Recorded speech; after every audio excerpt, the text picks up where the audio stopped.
Barbershop conversation, guys. Feel free to hit the subscribe button. So, my last video I talked about Derek James. I want to talk about the Adrien Broner episode. So let's rewind the time. So, mind you, Wednesday or Thursday, either Thursday night, Wednesday night, one of them nights. You remember his car was shot up, and he was drunk, and he was calling on his friends, and he said he had two wives, and et cetera, et cetera, et cetera. So fast forward 2 days later, Saturday. Now we're Saturday at Porter versus Berto in Brooklyn. I see when they get there. I see when Adrien Broner gets there. He's with about 5 or 6 guys, and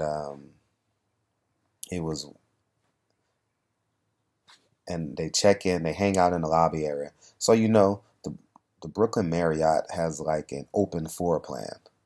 So at any space in the lobby area, you can see everything that's going on. It's kind of like a casino, right? Where you stand in one spot and you can get a 360 view of everything that's going on. So he has his team with him, and so I didn't bother him then. No, I was going to ask for an interview, but I didn't. But you could tell when they're in a jovial state, and the interview was going to be a piece of shit, so I just didn't want to deal with it. So I go on about my day. So we get to the fight. I didn't see him during the fight, but at the end of the fight, I see him hanging out at the media center door for the press conference. So as I'm walking in, I see Adrien Broner, and I do the interview. And you guys can see it on my channel. Just click down. And I obviously tried to give him some advice. And this is the second interview I've had with Adrien Broner like this. At Floyd's 40th birthday party, I actually stopped Adrien Broner. And I basically said on some real shit, like how I would talk to my best friend, how I would talk to anyone in my circle if I deemed them as fucking up and I want to try and derail that train from crashing into something and prevent collateral damage from other people getting hurt. That's basically what I did on some big brother shit, right? So this is the second conversation. So I get a tap on my shoulder like he's done. He don't want to talk anymore. And that's why the interview stopped so abruptly. It was a woman that was with him. And obviously he didn't care. He wanted to announce her because he's in the media center area doing interviews with her. So he obviously wanted people to know that he was with her. And then this is the meat of what I'm talking about. And then I'll get into my commentary. We go back to the hotel area, the hotel lobby. Remember, if you're in the hotel lobby, you can see everything, right? And mind you, I'm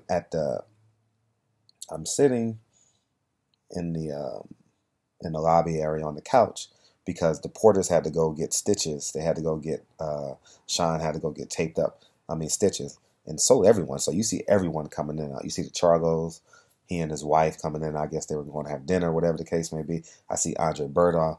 I tell Andre Berto, thank you, great fight. I see him going to his hotel lobby. Virgil Hunter. The list goes on and on.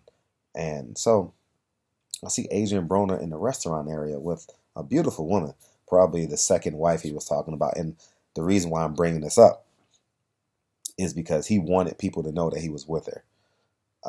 I wouldn't bring it up because obviously he has a woman, but he does this intentionally. So he's hanging out. They're pretty cool, pretty mellow. And I look at Adrien Broner, and he looks drunk, literally drunk. And he's walking slow. And mind you, in the lobby area, it's me, Al Bernstein, Derek James comes a little bit later, Joe Cortez, Barack from This Is 50, and so on and so forth. So I'm the first person to greet Adrien Broner. And I basically Adrien Broner, man, when you gonna get it, man? I'm rooting for you. And this is when I know he gets it. Listen to this intently. I says, Adrien Broner, I'm rooting for you. He says, Are you rooting for me like a tree or a fan? I said, I'm rooting for you like a tree. And then the next person says, I'm praying for you, Adrien Broner. And Adrien Broner says, are you praying for me like the animal kingdom? Or you're praying for me like you're a Christian? Right? And then a fan, this is in consecutive order. The fan says, A, B, can I get a picture? Can I get a pic? He says, take the Chicago Bulls. And this one I realized Adrien Broner knows exactly what he's doing. Because if he's drunk and has the ability to have deductive reasoning skills, he knows right from wrong. And at that very moment, I realized this dude wants to be a fuck up. It is a choice of his to be a fuck up. No parts of him wants to do the right thing. Because how can you have that great deductive reasoning skills when you're walking around the hotel lobby drunk and having he could have had a full-blown conversation, right? And I'm sitting there like, he's trying to play us. He wants to manipulate us, right? The media. He wants you to talk about his shoes, his jewelry, his cars, whatever. But I'm not that dude. If I get an opportunity to make a difference in a person's life, which I thought I was doing, then you take that leap of faith and you do it, And when he did those analogy comparisons, or those, what are those called? Not synonyms, but homonym. Well, you guys get what I'm saying. I'm drawing a blank. But at that very moment, I realized he wants to do it his way. And his way is what's been not working for him. But in his eyes, it's working for him. And at that moment, I realized, again, Adrien Broner wants to play us, wants to play the fans, wants to manipulate the media. He just wants to manipulate everyone and everything involved.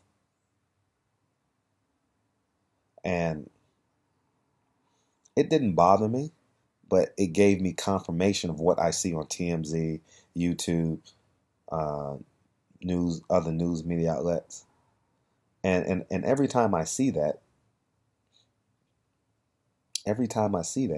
I think, damn, I got to find a way to help this guy, because I'm literally 1 degree. He doesn't know me personally, but I'm literally 1 degree of separation from him. If I wanted clicks on my YouTube channel that night, I could ask him about Tank Davis, because Tank Davis was there. If I wanted a 20,000 hit video, all I had to ask him what's going on with him and Tank Davis. Why did the truck get shot up? But I chose to be a big brother. And Adrien Broner doesn't give a shit at all. At all. And I want this to be a lesson learned to everyone involved. As they say, you can lead a horse to water, but you can't make him drink. He's that guy.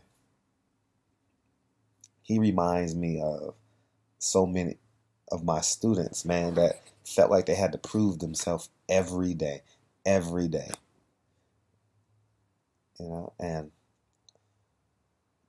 that train is going to wreck. And you just hope it's no collateral damage. But because he has many children, there will be collateral damage. I don't know if he has 5 or 6 kids by 4 or 5 women. So there will be collateral damage. And at some points, like they say, the first step to recover is admitting that you have a problem. Adrien Broner will refuse to admit that he has a problem.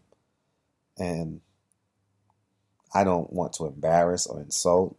You guys know that's not my style. Sometimes truth hurts, but that's where I want to be in life. I always want to be on the side of righteousness. I'm not perfect. I'm not calling myself God, Jesus, but I know to have longevity in this thing called life, you want to be on the side of right, you want to be more on the side of right than on the side of wrong. And it's just awful that no one can help Adrien Broner. No one but himself. Because if he's drunk Wednesday, Thursday night, car gets shot up, the world saw that. He comes to Brooklyn Saturday night, gets drunk, and does those analogies. He gets it. And it's just awful to see. You know, and this is why role models are so important, to have someone to look up to set the roadmap for you, so you don't make those mistakes. I know Adrien Broner has a father. I don't know where they are in their relationship. He has a boxing trainer. So there's men in his life. He has Al Heyman. I'm sure Al Heyman has done multiple things that we will never ever know about to try and help this kid. But I wouldn't be surprised if we wake up. I'm being genuine. If we wake up and Adrien Broner is being convicted of a crime, or he's dead. And that's the sad truth. Boxing world will not be surprised. You know what they're going to say? Damn, I knew that was going to happen. Because everyone has remorse when a life is taken. But they're going to be like, damn, I knew it was going to come. Why couldn't someone intervene? I felt I've done my part. And he's and it doesn't make a difference. If this was Floyd Mayweather or if this was my cousin, I will respond in the same way. I will not let them manipulate me to the point where I can't be myself. And it's just awful. It's just awful. It's just awful, man. And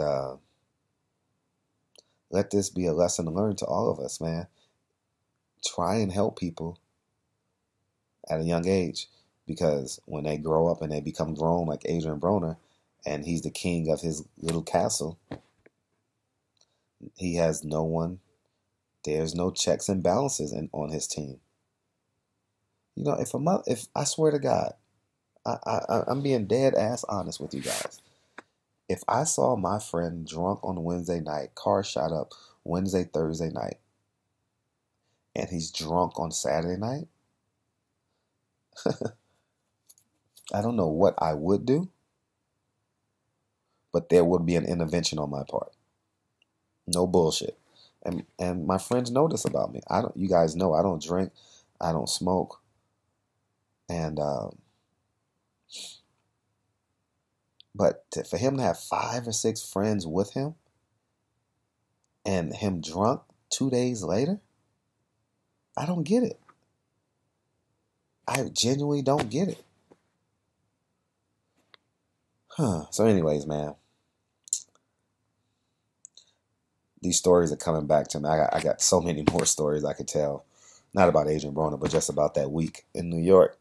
And I just forgot to do them. But I'm doing this in hopes that Adrien Broner gets this video too. And I'm doing this in hopes of my subscribers, because everyone has someone in their life that's an Adrien Broner. Not talking about the money, but I'm just talking about just the fuck up in them. So anyways, Barbershop Conversations, guys. 2nd week of May, summer's coming. Hope y'all working out. We got a big Memorial weekend coming up, and wherever you're doing. So anyways, man, Barbershop Conversations, feel free, hit the subscribe button.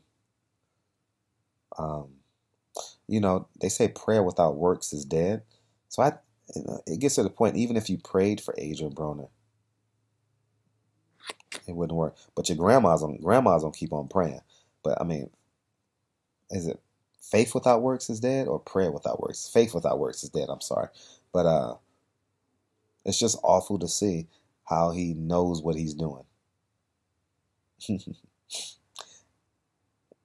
Barbershop Conversation. Feel free to hit the subscribe button. Talk to you guys soon. Peace.